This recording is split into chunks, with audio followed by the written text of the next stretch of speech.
Vamos abrir, queridos, a palavra de Deus no primeiro livro da Bíblia, o livro de Gênesis, capítulo 2, e nós vamos do verso 1 até o verso 3. Gênesis 2, de 1 a 3, também aqueles que nos acompanham pela internet, por gentileza mantenha sua Bíblia aberta, porque nós iremos fazer a exposição desses versículos.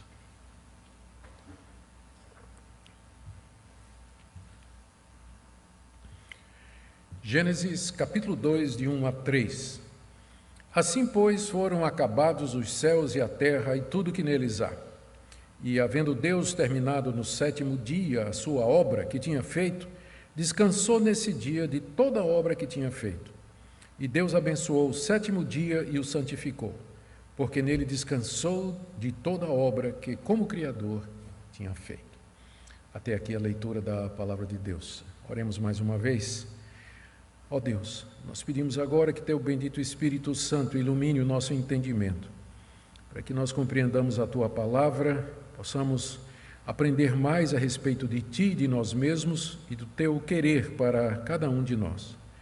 Oramos que assim Tu nos atendas, por amor de Jesus. Amém.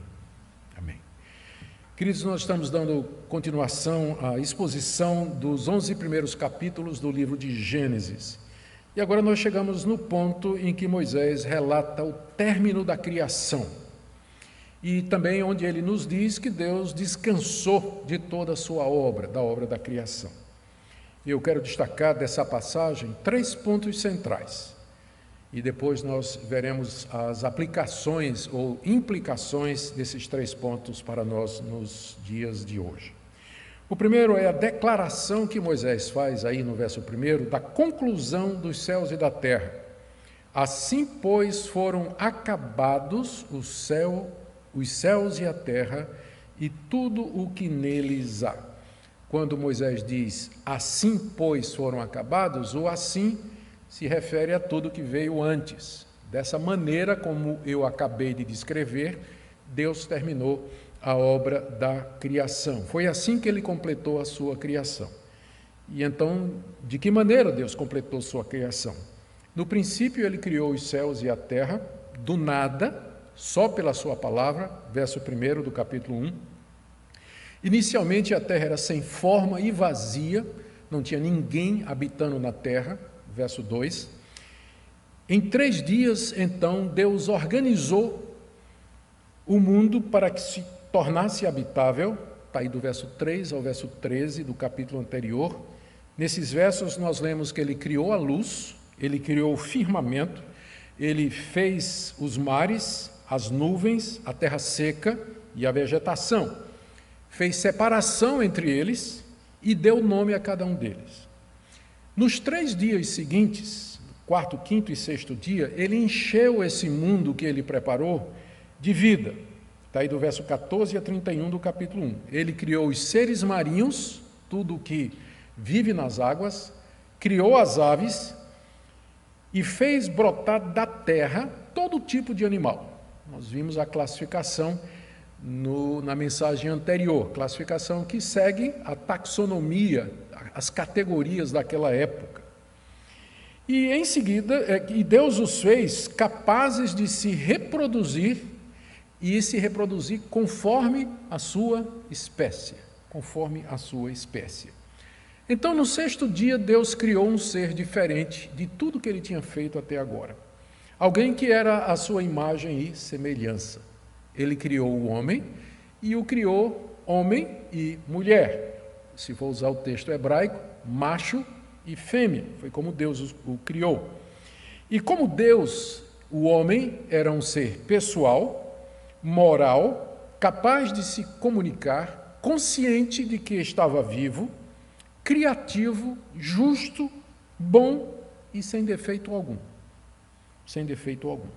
E Deus então coloca esse ser, o único que foi feito à sua imagem e semelhança, como seu representante na terra, para dominar sobre a criação de Deus, para multiplicar-se, ocupar a terra toda que Deus havia feito, constituir família, ser um povo e desenvolver uma cultura sob Deus.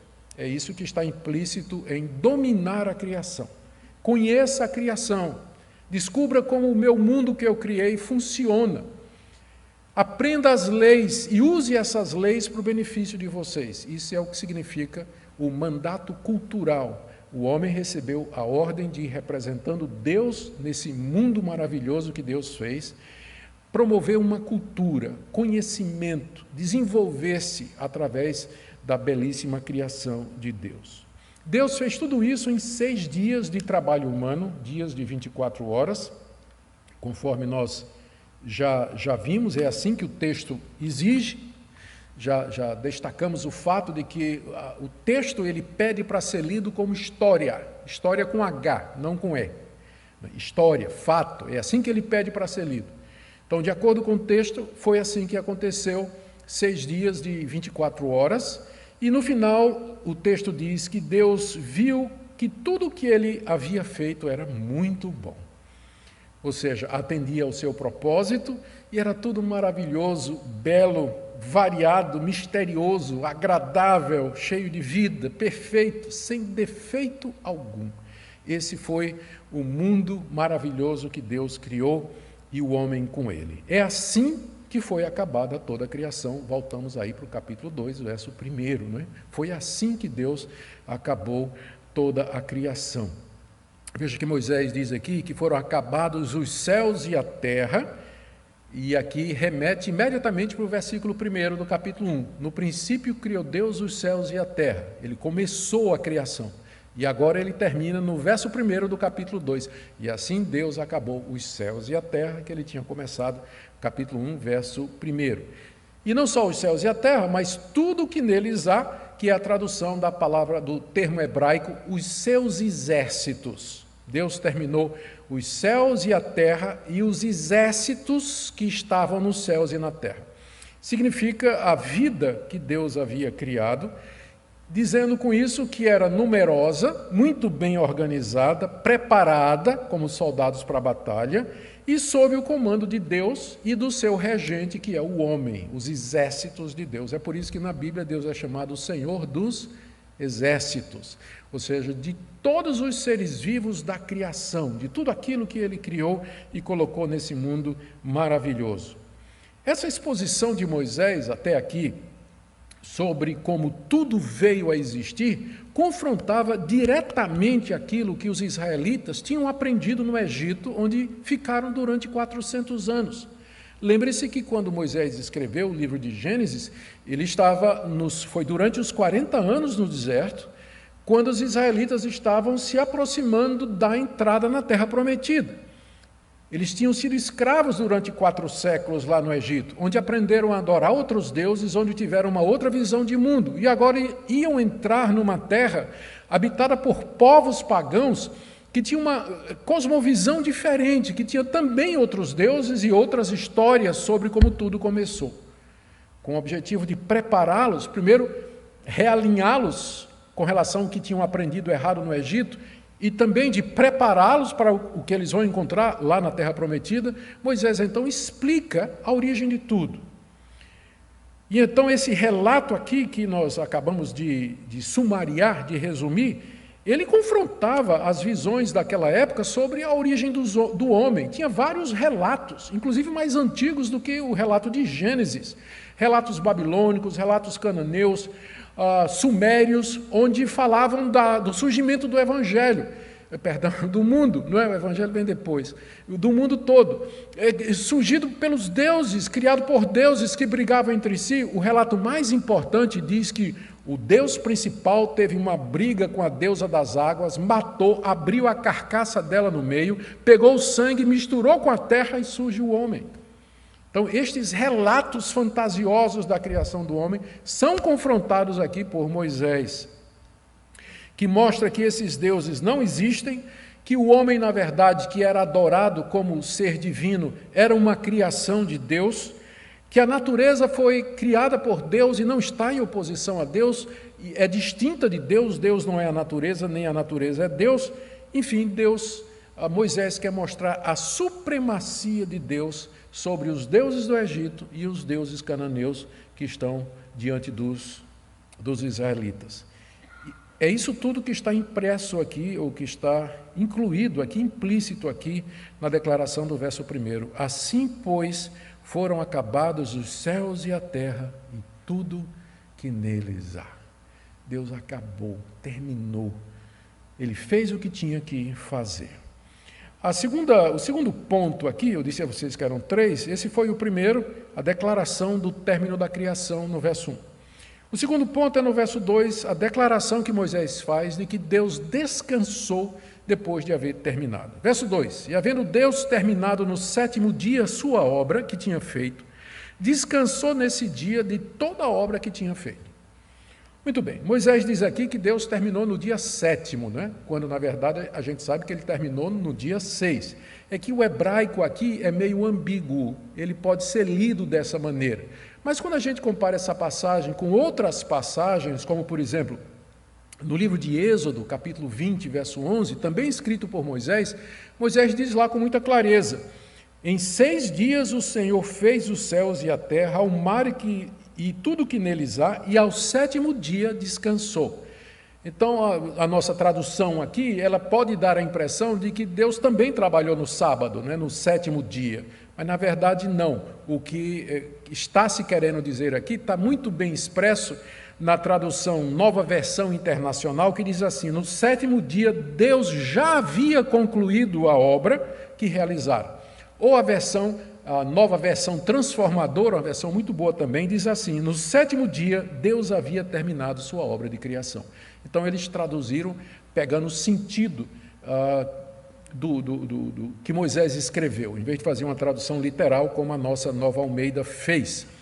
Então, o ponto é esse, que Deus, quando chegou o 7º dia, ele já tinha terminado a criação. E Moisés diz que nesse dia Deus descansou de tudo que ele tinha feito. É evidente que isso não significa que Deus tinha ficado cansado, né?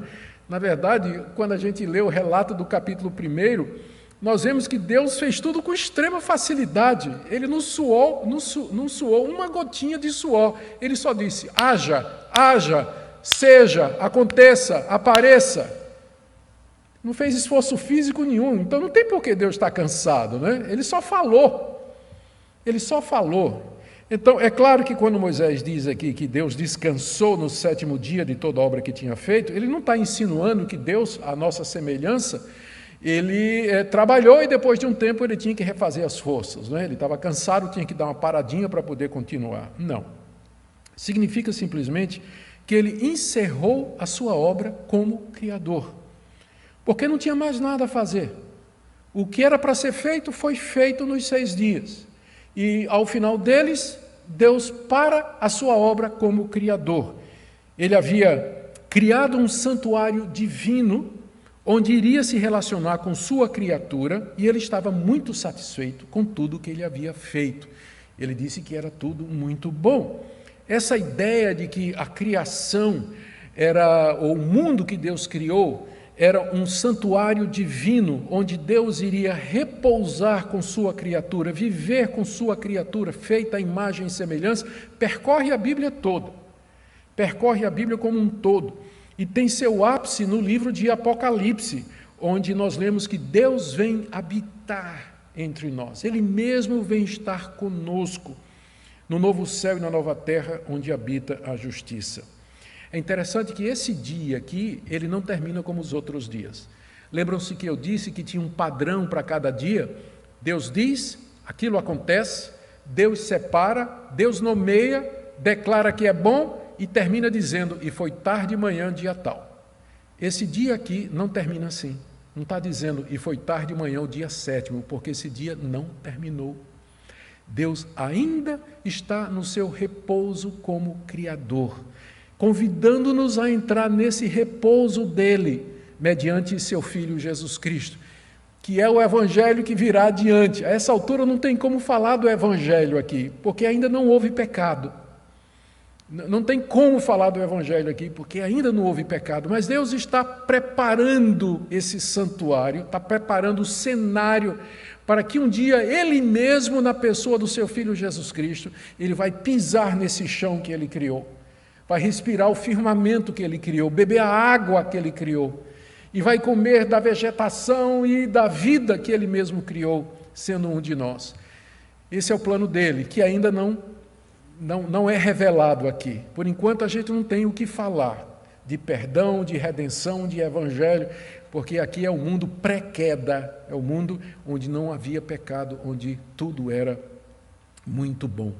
Então é isso que significa que Deus descansou. Ele parou a sua obra como Criador, satisfeito com o que ele fez, também não tinha mais o que fazer, tudo estava completo. A terceira declaração está aí no verso 3, é a declaração que Moisés faz de que Deus santificou esse dia. Vamos ler? E Deus abençoou o sétimo dia e o santificou, porque nele descansou de toda a obra que como Criador tinha feito. Deus abençoou o sétimo dia, diz Moisés, como tinha abençoado os seres marinhos, como tinha abençoado as aves e como tinha abençoado o homem. É a mesma palavra na língua hebraica. Só que agora Deus coloca a sua bênção num determinado dia.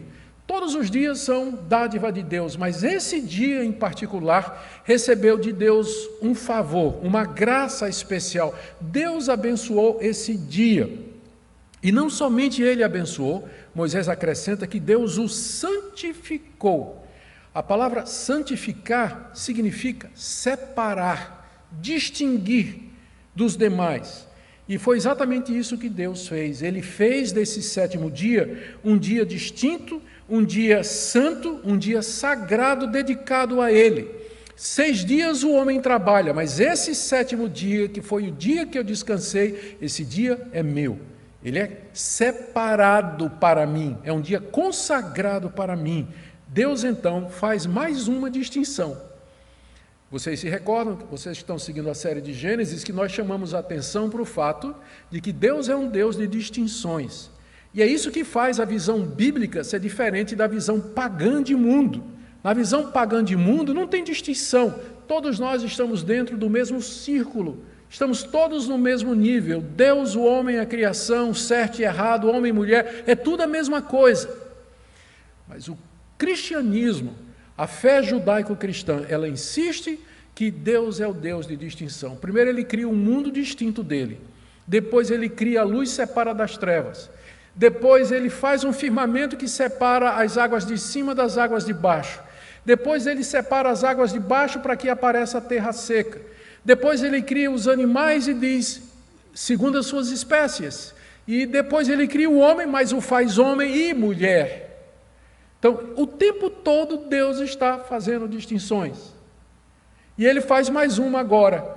Ele, na administração do tempo, ele diz 6 dias. São dias comuns, mas esse dia aqui é um dia distinto dos demais. É Deus sendo Deus aqui, quando ele separa mais um dia, separa um dia dos demais dias que ele havia criado. E a razão que ele dá para essa distinção especial é porque foi nesse dia que ele terminou a obra da criação.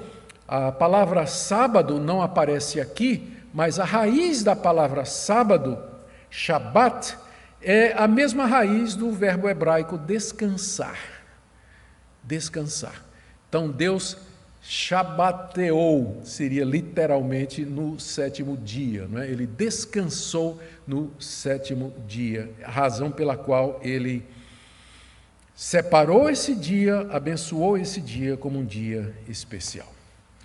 E isso são as 3 declarações de Moisés aqui, nesses 3 versículos tão ricos e tão importantes. O que é que Moisés queria ensinar aos israelitas? O que é que os israelitas entenderiam quando eles escutassem Moisés contar essa história ou lessem aquilo que Moisés escreveu? Primeiro, que o mundo que eles estavam vendo, o mundo que eles conheciam, já estava acabado e já estava terminado. Se nossa reconstrução está correta, e se Moisés escreveu esse livro juntamente com Êxodo, Levítico, Número e Deuteronômio, ali nas planícies de Moabe, à beira do rio Jordão, à altura de Jericó, os israelitas tinham diante de si uma visão magnífica. É uma planície muito rica, fértil, havia o rio Jordão e do outro lado uma terra que mana leite e mel. Aves, animais, pululando de vida. À noite eles podiam contemplar os astros, ver as estrelas. E Moisés diz para eles: isso tudo que vocês estão vendo está terminado. É uma obra completa, é uma obra acabada. Isso significa que Deus conhece e que Deus controla perfeitamente o mundo, porque foi Ele que fez e foi Ele que terminou. Foi Ele que terminou. Portanto, tudo está debaixo do controle dele. Não tenham medo do desconhecido. Não tenham pavor das forças naturais. Não tenham medo do raio, do trovão, do relâmpago. Isso não são deuses. Não são forças ocultas que pretendem destruir vocês. O mundo foi feito por Deus, muito bom, e ele foi terminado por Deus. É uma obra completa, uma obra acabada. Por isso vocês podem crer que Deus vai cuidar de vocês. Deus vai tomar conta de vocês, Deus vai guiar vocês, não deixará nada de mal acontecer a vocês. Que palavra necessária para aquele povo que estava ali prestes a atravessar o rio para começar uma guerra de conquista, para tomar como posse aquela terra que foi dada por Deus e que era habitada por tantos povos pagãos. Uma segunda lição que transparece claramente do texto é que Moisés queria ensinar aos israelitas que o fato de Deus ter descansado no sétimo dia servia de base para a contagem regular do tempo. O dia sétimo deveria ser santificado e separado dos demais dias da semana. Esse sétimo dia marcaria o período de 6 dias, seguido por um dia diferente, que constitui a semana de 7 dias, e nós não temos nenhum indício arqueológico de que houvesse semana na contagem do tempo dos vizinhos de Israel. Esse conceito de tempo, 6 dias, terminando com o sétimo dia, que é diferente e especial, não tinha entre os egípcios, não tinha entre os babilônicos, não tinha entre os sumérios, não tinha entre os cananeus, que eram povos vizinhos de Israel. Não tinha. É uma característica única do povo hebreu da antiguidade, dividir o tempo em semanas. É claro, os outros povos, como Israel, também conheciam dias, meses e anos, porque eles baseavam isso no ciclo solar e no ciclo da lua. E a contagem era simplesmente igual. Mas a ideia de que a cada 6 dias você descansa um, você não tem mais em lugar nenhum, a não ser entre os hebreus. Isso é uma coisa interessante. Os festivais e dias de descanso no Antigo Oriente eram estabelecidos de acordo com o calendário real. Aniversário do rei, tome festa, feriado. Celebração da inauguração da cidade do rei, feriado, festival. Israel não tinha datas baseadas em homens. Todas as datas eram baseadas em Deus. Especialmente essa que era a data mais importante, o sétimo dia, ela tem origem na vontade de Deus e não na criação. Note que dia, mês e ano é baseado no movimento dos corpos celestes. Mas a ideia de uma semana, ela está fora disso. É Deus de fora da sua criação dizendo: quem comanda o tempo sou eu. Quem comanda o tempo sou eu. Esse dia especial, ele não é baseado na criação, mas ele vem pela minha determinação. Eu sou Deus, estou fora da minha criação, acima dela, e eu digo a vocês como é que vocês vão contar o tempo. Fica muito claro esse posicionamento aqui. E também uma terceira lição que Moisés queria ensinar aos israelitas é que o fato de que Deus descansou no sétimo dia determinava que os israelitas também deveriam descansar no sétimo dia depois de trabalhar 6. Isso era necessário para recuperar as forças do homem e dos animais a seu serviço, demonstrando que eles eram vulneráveis, que eles não eram autônomos, que o homem precisa de descanso, assim como ele precisa de comida e de bebida, ele precisa também de descanso para viver, demonstrando que ele é uma criatura, que ele não é divino, ele é uma criatura dependente, ele precisa descansar. Também era necessário guardar o sétimo dia para que se lembrasse da obra da criação e do seu Criador, aquele que é o Senhor do tempo, e, portanto, nesse dia, adorá-lo e servi-lo publicamente com seus cultos. Mas também esse repouso de Deus apontava para um tema que vai ser desenvolvido no livro de Êxodo e no livro de Levítico, Deuteronômio, Números antes disso, que é que a terra prometida, que o descanso de Deus no sétimo dia é um tipo ou uma figura do descanso que Deus queria dar à nação de Israel na terra de Canaã. Várias vezes, nós vamos encontrar no restante do Pentateuco, Deus dizendo aos israelitas: eu darei descanso a vocês na terra prometida, vocês vão entrar no meu descanso, lá na terra prometida. Era uma figura da terra que Deus prometeu dar à nação de Israel. Muito bem, era tudo isso que eu imagino Moisés queria que os israelitas entendessem a partir do relato do descanso de Deus. Mas a pergunta é: qual o impacto dessa passagem para nós hoje, especialmente para algumas questões que nós enfrentamos hoje? E eu queria trazer 3 implicações para vocês e assim terminar nessa noite. Primeira implicação desse relato aqui, para nós. Deus já cessou a sua obra de criador.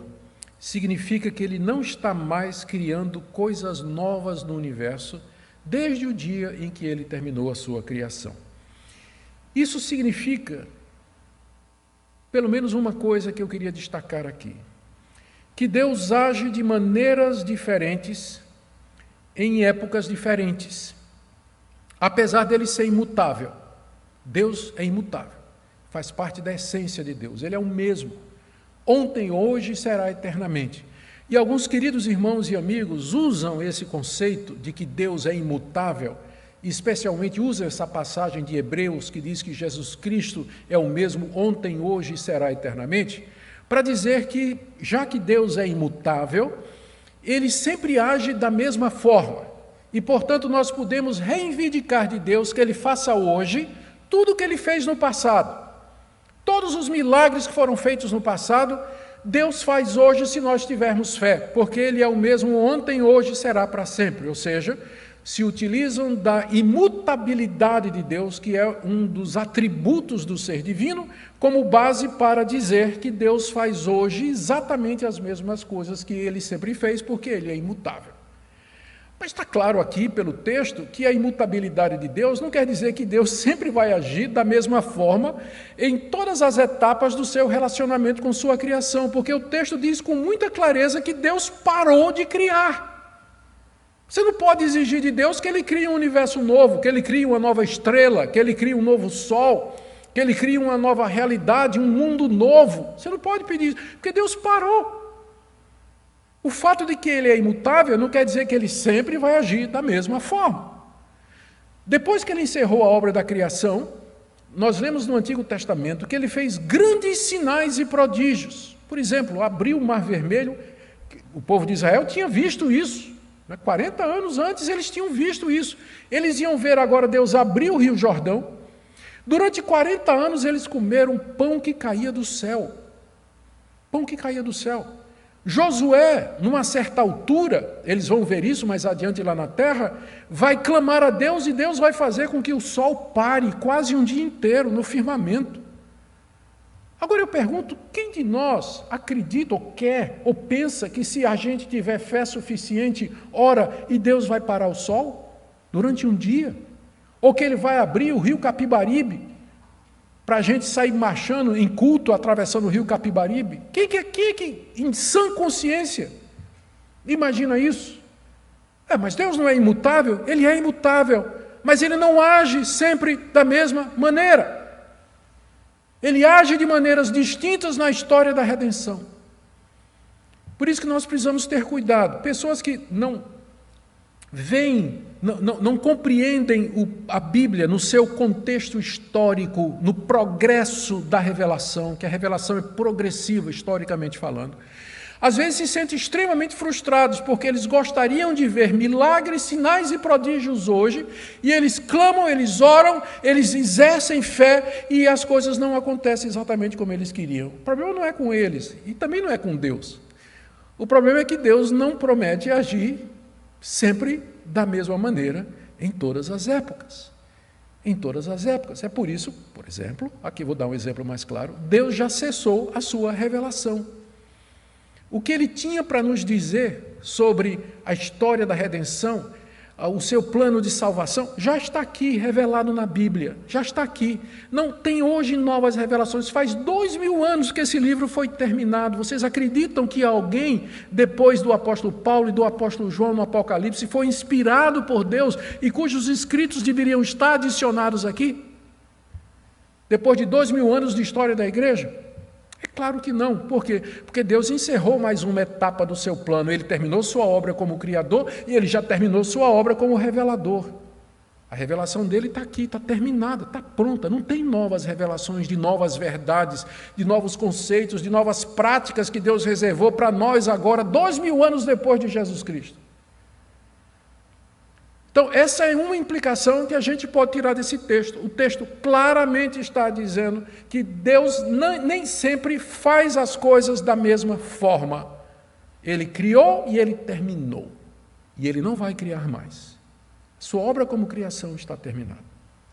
Uma segunda implicação que eu queria que você visse aqui é que o universo que nós conhecemos é uma realidade acabada. Embora esse universo seja profundo, misterioso, e nós estamos apenas começando a descobri-lo, ele tem limites. Ele está terminado e pronto. Isso significa que nenhuma mudança permanente aconteceu no universo desde o término da sua criação por Deus. Não houve. O universo que nós conhecemos hoje é o mesmo universo que quando Deus terminou aqui a obra da criação. Ele não criou absolutamente nada novo. Ele não criou nenhuma nova lei da natureza. Também não tirou nenhuma. Nenhuma nova espécie foi criada por Deus, além daquelas que ele criou no início. O que há são variações, adaptações, que a gente chama de microevolução, dentro das espécies, mas não existem espécies novas, porque Deus parou de criar. Desde a obra da criação Deus não criou um tipo novo, uma espécie nova de animal, de ser, porque ele já terminou sua obra. Você me pergunta, mas os milagres de Deus? Os milagres que Deus realizou e realiza após o término da criação, não alteram o funcionamento regular do mundo. Se não, preste atenção. O que Deus faz no milagre? Primeiro, ele pode suspender as leis naturais, como, por exemplo, andar sobre as águas. Que lei ele está suspendendo? A lei da gravidade, não é? Ele, como é criador, ele suspende a lei da gravidade e ele anda sobre as águas. Ele anda no ar, se ele quiser, como ele fez na pessoa de Jesus Cristo. Ou, por exemplo, parar o sol. Ele suspendeu as leis que regem o movimento celeste. É claro que a gente sabe que não foi o Sol que parou, é a Lua, é a Terra que parou, né? Mas da perspectiva de quem estava ali na Terra, parecia que era o Sol que tinha parado. Então, Deus suspendeu as suas leis, ele pode fazer isso. Ou então, ele age fora dessas leis quando cura alguém. Não é que ele está criando algo novo, ele está simplesmente agindo contra as leis que ele criou. Ou então, quando ele torna a água em vinho, um elemento não vira noutro. Deus vai contra as suas leis e transforma a água em vinho, multiplica pães, multiplica peixes. Ele não está fazendo nada novo, ele está agindo contrário às suas leis, ou então demonstra comando sobre elas, como, por exemplo, quando ele acalma a tempestade. Ele tem domínio sobre a sua criação. Então, os milagres, eles não representam a criação de algo novo, mas Deus usando, editando, suprimindo, suspendendo as leis que Ele mesmo criou. É isso que é um milagre. Não é a criação de algo novo, mas simplesmente a intensificação, aceleração, diminuição, suspensão ou controle de Deus sobre as leis da natureza. Eu espero, isso pode dar para você uma perspectiva de você olhar para visões de mundo bem diferentes dessa que nós temos aqui, que é a visão judaico-cristã. do que é o mundo, como é que ele funciona, o mundo terminado, a vida completa, não há novas espécies, não há novas leis, o mundo funciona como ele sempre funcionou. Isso nos traz tranquilidade. Nós vivemos numa realidade que tem limites, que tem leis e que segue uma norma. Tudo o que acontece, acontece dentro dessas leis que Deus criou. E a última implicação que eu queria trazer para nós é que nós devemos guardar o dia de descanso, separá-lo e repousar nele. Note que a separação do sétimo dia foi feita antes da queda, portanto faz parte da criação. É a mais antiga instituição religiosa, na verdade foi a primeira. É a separação desse dia como um dia especial para Deus. Certamente ele foi observado pelos descendentes do homem, pela linhagem de Sete até Noé, e dali pelos patriarcas, até que Deus trouxe sob a forma de lei para a nação de Israel através de Moisés. Esse dia apontava profeticamente e tipologicamente para duas realidades que nós vamos descobrir somente no Novo Testamento. Primeiro, a ressurreição de Jesus Cristo, o Filho de Deus. E a entrada dele no seu repouso, quando ele sobe aos céus e se assenta à direita de Deus, tendo terminado uma obra tão profunda e complexa como a da criação, que é a obra da redenção do ser humano, do povo de Deus. Após o seu trabalho na cruz, ele entra no seu repouso, na ressurreição dos mortos, e se senta à direita de Deus. O sábado aponta profeticamente para a ressurreição de Cristo, a sua exaltação e descanso. E também aponta para aquele repouso final que nos aguarda no fim de tudo. Nós labutamos aqui nesse mundo, nós cansamos aqui nesse mundo, nós trabalhamos aqui nesse mundo, lutamos contra a nossa natureza pecaminosa, somos assediados pelo mundo, pela carne, pelo diabo, a luta é grande, mas Deus tem um repouso preparado para nós. E quem nos diz isso é o escritor da carta aos Hebreus, se referindo a essa passagem, ele diz o seguinte, no capítulo 4, do verso 9 a 11, resta um repouso sabático para o povo de Deus, porque aquele que entrou no descanso de Deus, também ele mesmo descansou de suas obras, como Deus descansou das suas, portanto, esforcemo-nos por entrar naquele descanso. Aquele dia em que Deus descansou e santificou, ele é uma figura do descanso que nos aguarda no novo céu e na nova terra.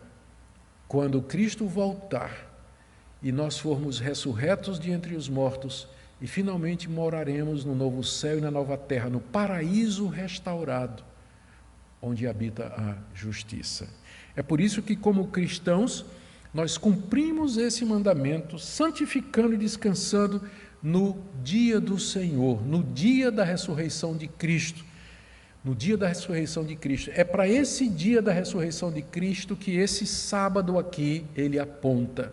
Portanto, nós cumprimos esse mandamento, repousando, santificando e separando o dia do repouso de Cristo, da sua ressurreição, como sendo o dia do Senhor. Lembrem que a razão pela qual a gente separa esse dia é para que a gente descanse. Essa é a razão principal que é colocada aqui.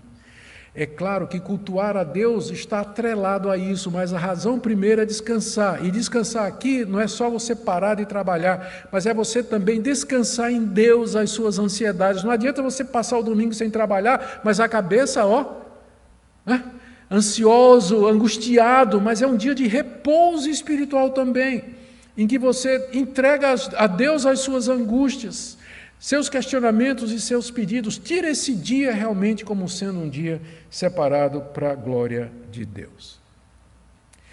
Eu termino então com essa aplicação para todos nós.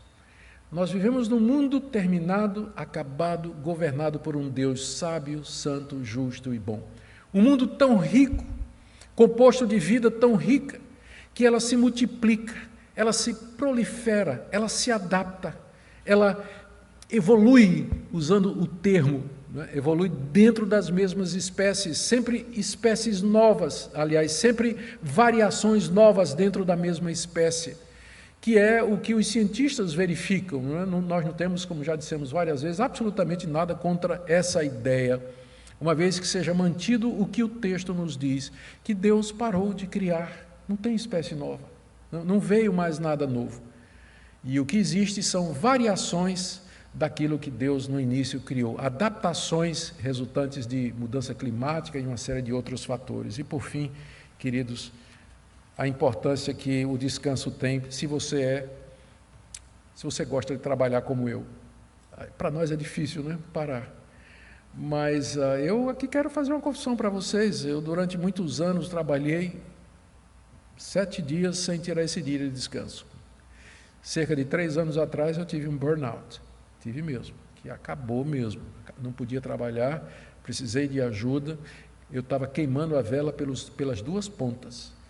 Porque você pode, se você quiser fazer isso, você vai fazer, mas um dia vai chegar a fatura.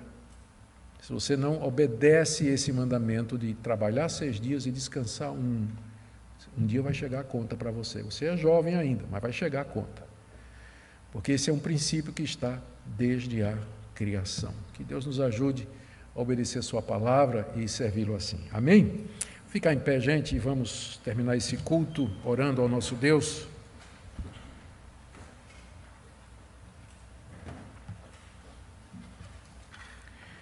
Te agradecemos, ó Deus, porque o Senhor nos colocou nesse mundo tão belo, profundo, misterioso, também regido por leis que o tornam previsível e que pela ciência podemos descobri-las e pela tecnologia usá-las para nosso benefício.